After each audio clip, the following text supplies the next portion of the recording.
זה היה בסוף נוי ואילן, כולנו משתתפים בשמחתכם, אוהבים אתכם, ואנחנו מקווים רק לטוב, אושר ואושר, חיים ארוכים והרבה הרבה נחת.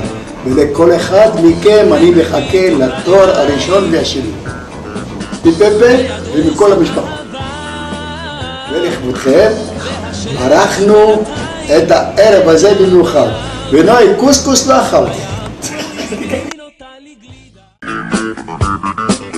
זה היה בסוף הקיץ, האוויר היה חמים, הוא רכב על אופניים, לה היה מבט תמים, הם הביטו בעיניים וידעו זאת אהבה, והשמש בינתיים נעלמה בים.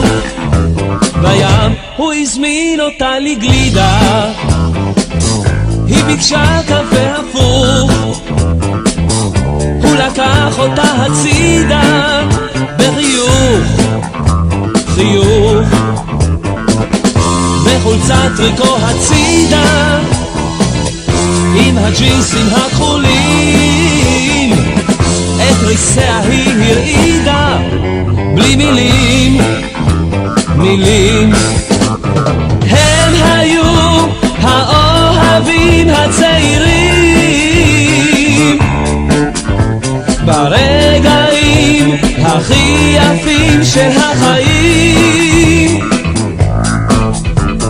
העולם שייך תמיד לאוהבים הצעירים ברגעים הכי יפים של החיים.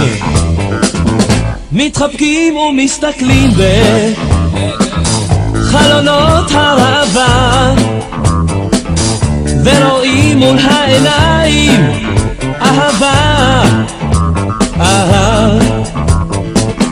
ואחר כך בקולנוע הצגת חצות, אי אפשר עכשיו לשמוע, הוא אומר לסוד, בסוד הוא אמר לה בואי הנה וליטף את שערה, היא הסמיקה ונתנה לו נשיקה.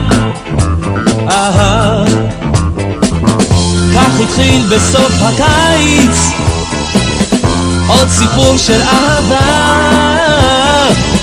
והשמש בינתיים התגלתה בהר. הם היו האוהבים הצעירים ברגעים הכי יפים של החיים. העולם שייך תמיד לאוהבים הצעירים ברגעים הכי יפים של החיים.